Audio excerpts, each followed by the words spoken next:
Welcome to the Learning Can't Wait podcast, a Full Mind production.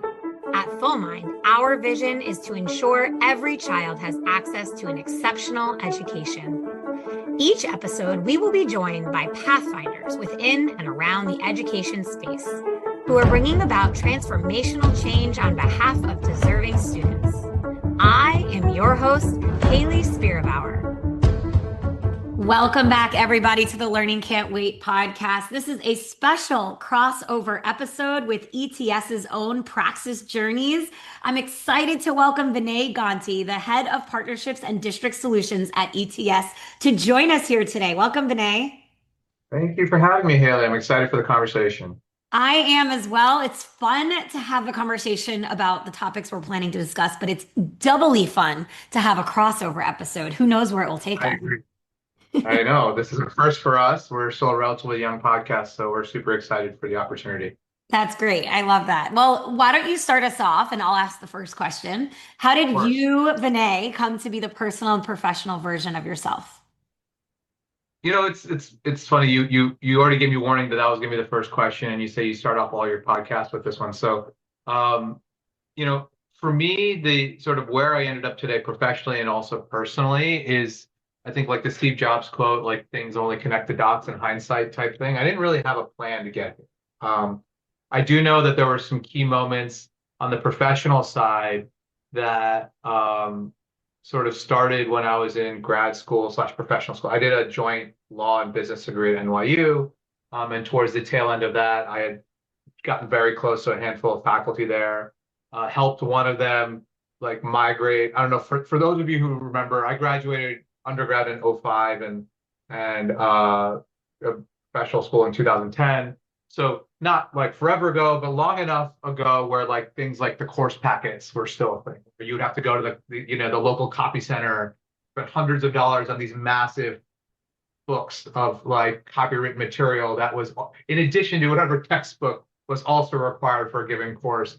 And one of the faculty members, she's like, you know what? I want to like digitize my course pack, figure out how to like have everything available on Creative Commons and offer it to free to all my students. And I was like, that's a great idea. I was like, I'll help you do that.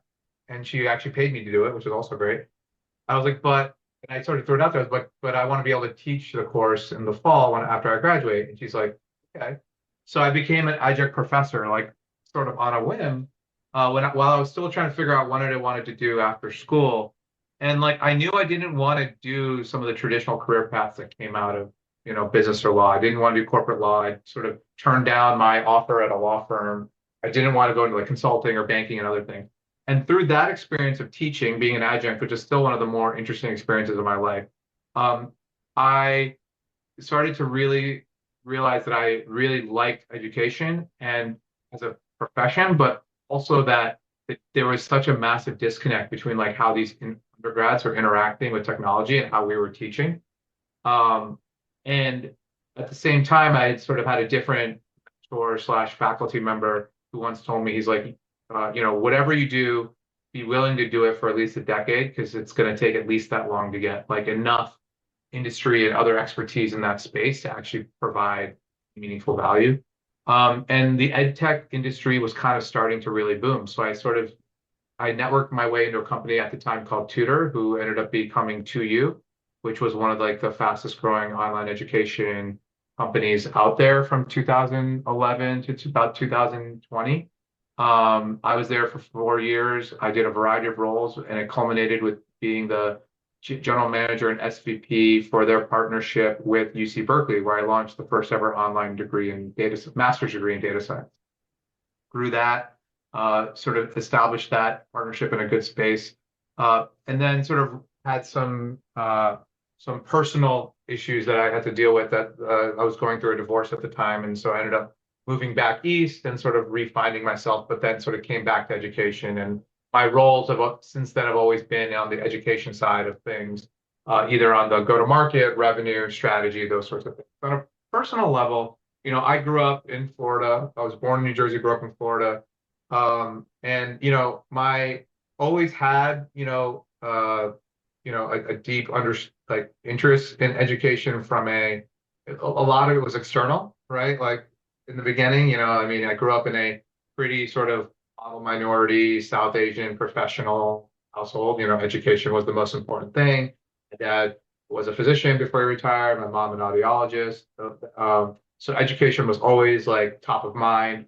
I had the privilege of going to very good schools growing up. I went to Brown for undergrad, so always was around education as a thing. But to be perfectly frank, I think I always approached it from a very like privileged sort of like sort of lens, sort of like I never really appreciated sort of the lever or the exponential impact it could have on an individual.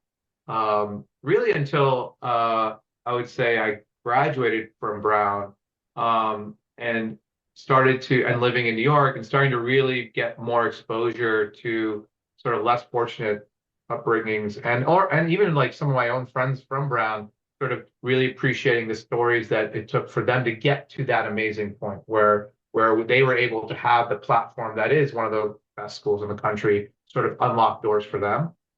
And so for me now, that really is sort of the sort of thing that keeps me in the space, keeps me in education, is the potential for impact and the potential for outcomes.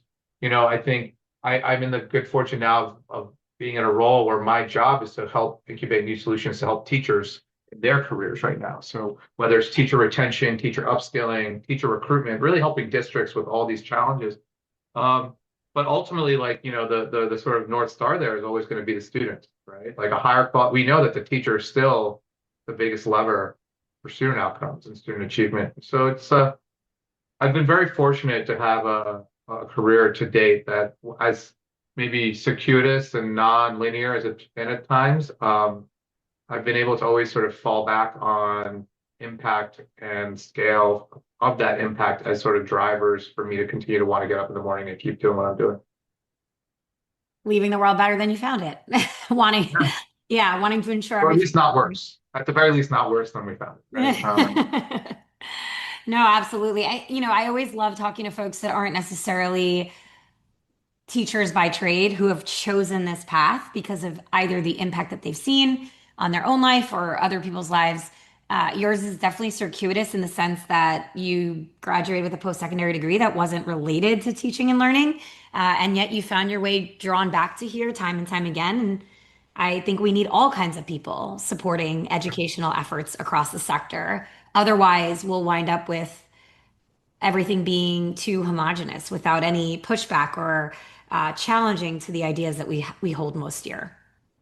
It's funny you mentioned that because I do feel as though that is a very much a symptom that I see happening in education in general. As somebody who still to this day feels like an outsider in the space, even though I've been working in it now for 15 years, almost uninterrupted, is this sort of like that we're a snowflake and that we really can't learn from outside industries or outside perspectives because education is so unique and so specific or so particular.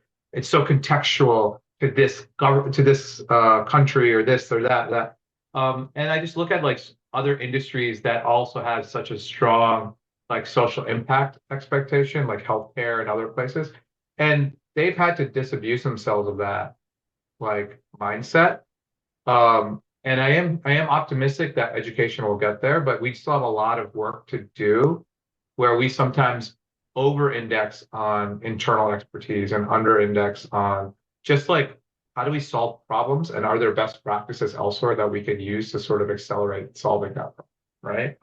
So yeah, I 100%. I totally agree with that. When I look at sometimes how businesses are either these ed tech vendors, businesses are able to thrive or not on the vine. Very Yeah, often it's, the mindset isn't always scale oriented. And yeah, it's tough. It's a really tough pill to swallow to be focused on the double bottom line, both impact and keeping the business alive.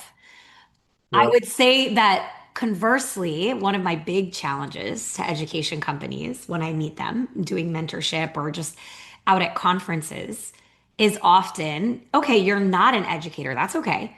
Who is advising your product development that is an educator? Do you have recently retired or educators that have moved on from the classroom recently? Do you have an advisory board? Are you doing discovery with your leaders that are buying the product? Are you doing co-design? And if the answer isn't an affirmative yes, that also has me concerned. Right. Right. No, 100%. And I think, yeah, you need to have both, right? You need to have sort of a Swiss Army knife of perspectives to be successful. Um, I also think too, like we are as an industry, we're handcuffed by just not having the right like macro incentives at times. Right? If you look at sort of like a lot of the innovation that's coming out of like Medicare and other things from a healthcare perspective, right? Like with like accountable care organizations getting paid on outcomes, not fee for service, right? There's larger shifts happening that in theory over time will result in much better outcomes and cost savings and other sort of desirable things that the healthcare industry wants to see writ large, or parts of the healthcare industry wants to see writ large. Um, I think education has sort of lost that sort of like ability to agree on what the outcomes are supposed to be because education partly has become so politicized and as a result so fragmented over the last 3 decades, 3, 4 decades. It's like it's not clear to me, for example, that we can align right now as a society on what the top three most important things are anymore for like a K-12 district to care about. And like so I think to your point, I think that only adds to the challenge of like an EdTech company then trying to go in and scale nationally because the sort of priority set is so different now from one region to the next or one community to the next. And it really shouldn't be, right? Right. We like so I mean I'm probably speaking too far, but there should be some commonality there that everyone can latch onto. And I think that's also part of the reason why you're not seeing a lot of from like a venture and a capital market standpoint, we don't really see a lot of successful exits or companies in education outside of the publishers, like the 800-pound gorillas who've been there, the HMHs and the McGraw-Hills who have been there for centuries. Like there aren't really any other people other companies who are actually able to reach that like echelon of being a behemoth. I mean, we're seeing Chegg completely get eviscerated. 2U almost went bankrupt, right? So all of the like success stories of the mid of the 2010s are all getting destroyed now because either AI or overexpansion or just couldn't make the economics work. And so we're it's definitely a challenging industry. So you kind of have to be motivated by something else beyond the financial return if you really want to sort of last in this industry because the financial return may never be there. For a lot of these companies. Well, good thing I started on this career path because I care deeply about outcomes for all kids. And I never became a teacher because I thought I was going to make money. Ever. Yeah. Ever, Well, ever. I don't think any teacher starts the no, profession like because they have dreams of getting big pockets. So no. I do think, though, that's part of the problem. I think you alluded to that a moment ago, but it's part of the problem that education is not a lucrative pathway and it's not Yes. valued in our society. So when you do have external pressures like politicalization, localization of education, people are quick to flee. Most Yeah. educators today do not want their children to become educators. That's a That's problem. the That's problem. bad. Yeah. Yeah. And I mean, I think, yeah, go ahead. yeah. No. And I think on that front, I think we're facing a lot of like some of the things that we don't want to talk about around the teacher shortage. And this is my personal opinion. So this is not like the ETS Praxis view on this, but like personally, is one, a big driver of the current teacher shortage is exactly what you're saying, which is that the role itself, relative to what other available roles there might be out there in the economy for people who historically were the most likely to become teachers, it's just like the gap is just widening. And what I really mean by that is like, for most of like since the industrial model of education came out, the majority of teaching spots are filled by women. And women now have that much more access to other potentially more economically lucrative roles, right? It's the same reason, in my opinion, it's part of the same reason why we have a nursing shortage. Like so many women now can just go become doctors instead. If they're going to work the long hours and do all that work and get all that stuff, and like maybe like a subset of them are like, well, I'm just going to go get an MD now instead of an RN or an MP, right? And so I think one of the areas that we really need to sort of think more proactively about is like, how do we bring more men back into the teaching profession? Because like it's actually, in some ways, it's almost a good thing that we have a teacher shortage, because like a lot of the reason why we have it is because people have gotten better economic opportunity elsewhere. I think the second sort of piece of that is I think, is really antiquated staffing models, right? Yeah, and I know there's great work coming out of like ASU with like team teaching model and other stuff to try to really think creatively around what the 21st century like staffing model could look like for teaching. But and I think the pandemic really sort of brought this to the fore, which was like, you know, if you're competing against industries that have a hybrid or even remote work option, it's a really hard sell now to convince somebody to want to be in a K-12 building 5 days a week, 40 hours a week, right? They want to at least have the ability to have that flexibility, right? And so we don't talk a lot about the larger issues. We talk about like things like salaries is an issue. But if you look at the data, the reason why early career teachers leave is not salary is not like the top one or two reasons. Correct. It's like number one is that they've lost faith in their ability to like make an impact in the classroom usually, right? Because they don't get enough support or they don't feel ready when they show up on day one. We can talk about some of the things that we're working on at ETS Praxis to move the needle there, Praxis to move the needle there. And then number two, they hate their principal or they don't like their leadership, right? And that's that. Once again, we're not a snowflake. That's true for all industries. That's true for all employers, right? Like bosses are a big deal. Yeah. People don't leave bad companies, they leave bad managers, right? Yes. Like Gallup has been publishing data on that now for decades, right? Yes. So we know that. And so it's a great example of a place like, let's not be a snowflake. Let's actually realize that like, being a good people leader is a critical part of being a good principal, because otherwise you're going to contribute to the retention issues you're trying to solve for, right? And so I think that, what we're seeing today is yes, there are like, we should be paying teachers more. Absolutely. We should be treating it more like a profession. Absolutely. We need to sort of have greater, and that comes also with greater accountability and greater opportunities for individuals to show their proficiency in certain areas and be rewarded for that. So more laddering and more incremental steps in their careers around how they can make more money through merit and also through tenure, right? So there's all these things we could be doing, but I also think we sometimes need to also acknowledge some of the larger like demographic shifts that are driving some of this. And where I sort of see that really coming to fore is that we have, for example, an international teacher solution that we bring in, like J1 teachers on culture exchange. So it's a temporary thing. They come in for 3 to 5 years and then they go back, and it's not a new model. Other businesses have been doing it for decades. And oftentimes I hear people like, oh, I much prefer to have a homegrown model, but like we'll sort of explore this as well. And it's like it's one of those things where it's like I don't know. I take a slightly different view. It's like, no, we should be doing everything. Like we should be having every single strategy, right? We should be using virtual. We should be using. Yeah, I was just gonna say this is like my bread and butter. Having this conversation about how we solve this particular challenge right now to overcome the obstacles that you named is where I live and breathe and every single day. I know this. I know this challenge very well.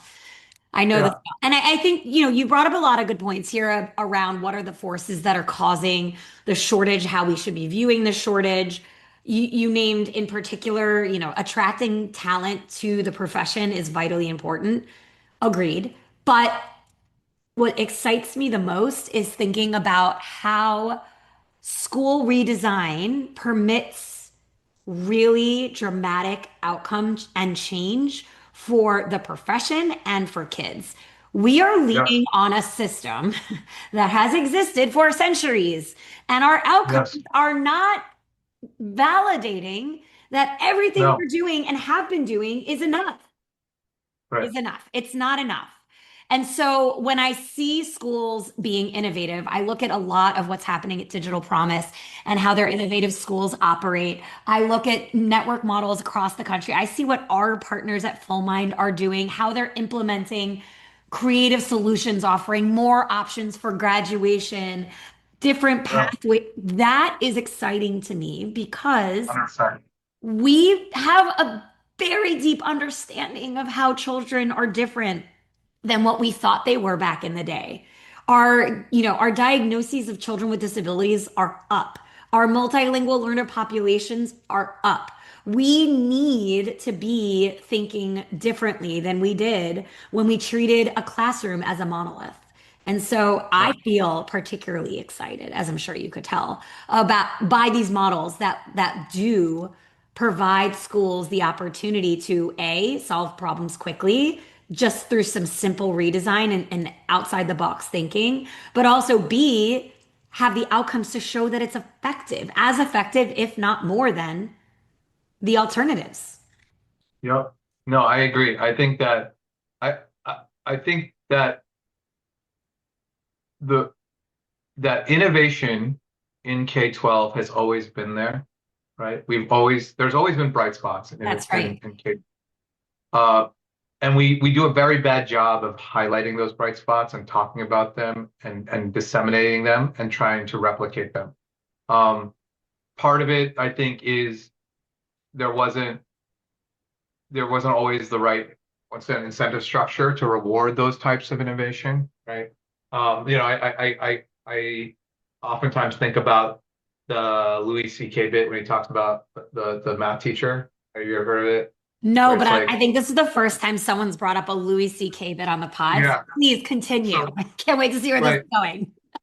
obviously, source, people may obviously understandably have strong opinions on the source, but the bit was more about, interviewing a teacher is like, oh, so like we want you to teach these like middle school kids math. They're like, oh, do they want to learn math? No, not really. You have to try to make them learn math. And like it's like, oh, and where did you find these kids? Just the ones that live near the building, right? And then it's like, oh, and what do I do? What happens if I'm successful? They go, nothing. Nothing happens, right? Like, and Yeah. it's like small things like when you sort of take a step back and you sort of frame like why would anybody want to enter into that sort of dynamic, right? But there are successes out there, and that's the thing is that we don't talk about the successes enough. And I do think we are in this interesting inflection point where um the those successes can actually get um what's the word, sort of not documented but sort of incorporated at scale in a way that they haven't been in the past because of things like AI. I know that's a buzzword, but like there's like Yeah, no. that's where I feel like ed tech can start to play a much more impactful and meaningful role going forward, is sort of how do we take these and replicate them elsewhere in a world where we actually don't necessarily have to drive up costs and other things, where superintendents right now are so like, worried about budget uncertainty, the enrollment cliff, and other things, right? Or lower property taxes, maybe economic decline in their community, right? So they're not going to have more money to spend in the foreseeable future. So is there a way to sort of reposition ed tech as the sort of like low cost way to replicate the bright spots Yeah. of innovation right in this country? Listen, Um, I started a podcast so we could talk about the bright spots. yeah, I am an eternal optimist, realist bordering on optimist, and I do believe that for every challenge that you hear about in education, there are bright spots to balance them. And I think it's important to share those stories because, as you said, very often schools are siloed. We work with rural partners that are 4 hours from the nearest yeah, pier. I spoke yeah, to a new partner of ours, actually today's episode. So this episode that you and I are recording is being released at a future date. But the episode that's being recorded today is with the director of special education for a community called New View. There are no stores, no grocery stores. There's no right, like their community is so rural, it's lacking basic access to medical facilities, grocery stores. yeah, So these communities, how are they to learn from their neighbors when their yeah, neighbors are a 2 hour drive? That is so incredibly challenging. And it's one of the reasons I do enjoy, this podcast and convening at conferences and getting Yeah. to hear directly from leaders and bring together all of these people from disparate worlds so they can learn from one another. So I think it's cool what you're suggesting about ed tech being a conduit for duplication and scale of good idea. I see that to be true. Yeah. I mean, it's a great example of that is I actually had somebody on Praxis Journeys. So we created Praxis Journeys with the same goal, right? To sort of focus on the bright spots in K-12, the innovative things that are happening. And I actually had a superintendent come on from West Virginia and one of the forward sort of districts of West Virginia. Like I think every single student at that school is on subsidized lunch or free lunch and free breakfast, right? Type of it's like a full Title I sort of school. And so one of the things that they did is they actually brought a mobile dentist to the district, Right. to every campus, right? And she's like, and the first time we did it, the number of teeth that had to get pulled you would be amazed because like it was likely the first time those kids saw a dentist in like over a decade for Yeah. many of them. Right? And it's the same thing where it's like, I went down there to talk to a bunch of superintendents in West Virginia in the January, in the heart of that snowstorm, one of the real bad ones. Hmm. The conversation there was like, yeah, we need to open back up school, partly because like we're worried about whether or not our kids are going to be hungry for the next 4 or 5 Of course. Of course. because right. And so when you sort of think about like the challenges that, yeah, and so to your point, and I bring that up because like, yeah, that rural district that you talked about, they might have some problems unique to them, but there are probably other rural districts out there in this country that have come up with some innovative ideas around how to address that thing. And sort of like sharing that is like 70% of the battle. Absolutely. Yep.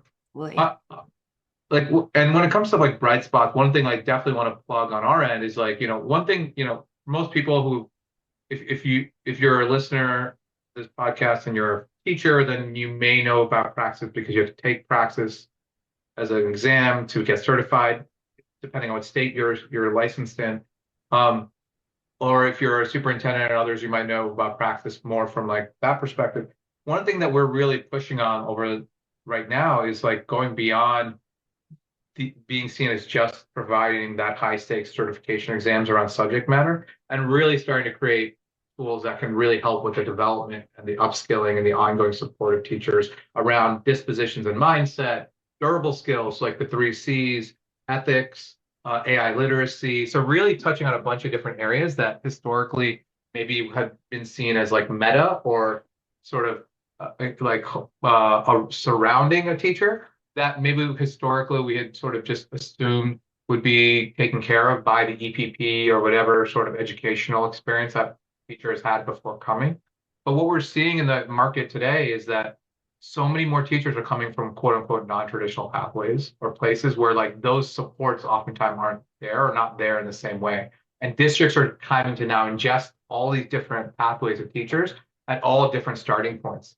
So we're actually really excited about figuring out how to become a more deeply embedded solution partner with districts, help them identify innovative ways to support their teaching workforces going forward. So, sorry, No, you, as a I love that plug. I am a huge believer you could teach skills.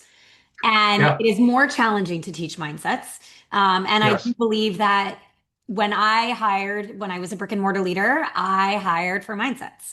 And now at Full Mind, we have thousands of teachers on our roster and we hire for mindsets because yeah, skills can be learned. And mindsets that my most important mindset is that every child can believe. Every single educator needs to feel that way. I don't yeah, believe in bad kids. These are my personal mantras here. I don't believe in bad yeah, kids. I don't believe that anything is outside the realm of possible for children. And so I do think we have to be realistic about how we scaffold and support learners. But mindsets are the make or break reason a school and a classroom will succeed. It's awesome to see and hear it more defined. I feel very fortunate to work with some incredible recruitment colleagues that this is the heart of how we find great teachers. And yeah, you and I have talked a lot about how you continue to build on those mindsets and continue to ensure that teachers are growing and evolving their understanding, I think that's another mindset is like if you're done learning, you shouldn't be in the classroom anymore. Yeah. Yeah. Well, so it goes back to sort of treating it like a profession, right? And as opposed to just a job, and sort of supporting that journey in a way that makes sense and is meaningful and ultimately leads to better student outcomes. That's which ultimately that matters what we care about. So, Yeah. We said we're not in it for the paycheck, we're here for the kids. So there you go. right. Right. Vinay, I think you and I should answer the same last question. And then that Okay. is the what advice would you give a teacher starting their career today? And I'll let you start. Yeah, I mean, I think the first thing I would say is, there it's sort of like a continuation on the treating it like a profession type thing is, uh, you know, having a humility and a acceptance early on that like you are gonna kind of be bad at it at the beginning, and that's okay. Um, and so give yourself the patience to like get better, right? I think like, I think there's so much pressure now placed on teachers to be able to make an impact on day one because like, and I think the types of people now who are continuing to choose this profession, um, you have to have a pretty sort of heroic sort of orientation to want to become a teacher at this stage, I think, because of so many reasons. There's so many reasons not to do it. And I think sometimes the heroism sort of trait can sometimes spill over into martyrdom, right? And so I think sort of give yourself a little bit of time to get good at the profession because I think where we see the biggest challenge is not only on the front end of the pipeline or the pathways, but it's also on the 3 year sort of retention line, right? Which is like, and part of it I think is because we've sort of created unrealistic expectation on how quick it'll take to get good at the craft, right? It's going to take you time, but like, and there are going to be students who slip through the cracks along the way, and that's not your fault. That's just like the nature of the system that we've created. And but if you can make it to year 4, year 5, that's where like you can start to see the magic of your own abilities in some ways, right? Because like you could really take what you've been doing now and make it your own. I remember a former boss of mine, and then a sort of a friend, Dr. James Lane, who's now CEO of a staffing company called Unlimited Instruction, but before that was at Praxis, and before that was CEO of EdTech International at Rising, and before that he was in the Cardona administration, and state superintendent in Virginia and so forth. He used to always say like, my first year as a teacher, I could only see this far, so I could basically maybe see like the 3 or 4 students directly in front of me, right? And chances are they were like the middle students in the distribution. And so like, I could only help. But I was only like the kids who are super smart, not smart, but kids who got things quickly, kids who struggled. I just wasn't there yet in my first year to even like address them. And then in year 2, I was able to like widen it a little bit more. But it wasn't really until year 3 or 4 where I could really sort of see and handle the full classroom, right? And I think that's a pretty like eye-opening perspective for somebody who's so accomplished in education and at this point in its career makes things look so easy and so it's such a command of everything that like it's going to take you time to like build that craft, right? So I would say, ignore the best of your ability the pressures and the short-term expectations placed upon you and treat it like a craft for your own sake. I think would be the advice that I would get. As somebody who's never really taught in K-12 myself, so take it with a grain of salt. That would be my 2 cents. I love it. I'll build on yours for my response, which is the advice I would give a teacher starting their career today is to connect with other educators. This is Yes. incredibly hard work, often Yes. thankless work. And Yes. the best way to get through it is to befriend the neighbor teacher, befriend a mentor or ask someone to be your mentor, connect with other educators who teach your grade level.